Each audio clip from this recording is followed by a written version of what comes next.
cila është cilësuar si vrasje e rëndë.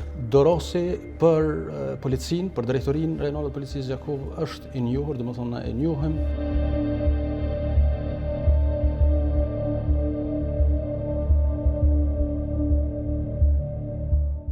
Rreth orës 5:30 të mëngjesit të kësaj të hëne, në një lokal në Qarshinë e Vjetër në Gjakov, pas të shtënave me armë zjarri, një person ka mbetur i vdekur, kurse një person tjetër është plagosur.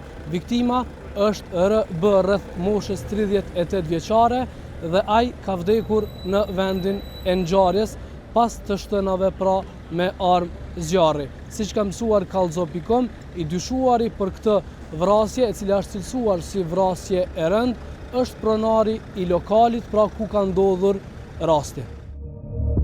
Të shtënat kishin filluar brenda lokalit, derisa disa prej plumbave kishin përfunduar jashtë tij. Policia e Kosovës ka konfirmuar se janë duke kryer hetimet dhe në kërkim të dyshuarit që tashmë është identifikuar nga organet e rendit. Aktualisht, si drejtori jemi duke ndërmarrë mosa për arrestimin e personit të dyshuar, lokalizimin në fakt dhe arrestimin e personit të dyshuar, i cili deri më tani gjendet në arrati.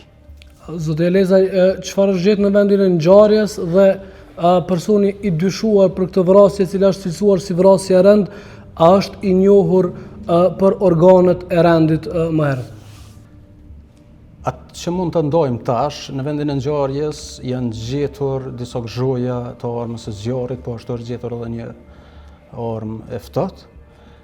Kjo është e gjitha që mund të ndojmë aktualisht me publikun, duke qenë se jemi në këtë fazë të hetimit, domethënë në fazën fillestare të hetimeve, jemi në mbledhjen e dëshmive, në verifikimin e dëshmive. Dorosi për policinë, për drejtorinë rajonale të policisë Gjakov është i njohur, domethënë e njohim, kjo sa i përket edhe pjesës së të dyshuarit.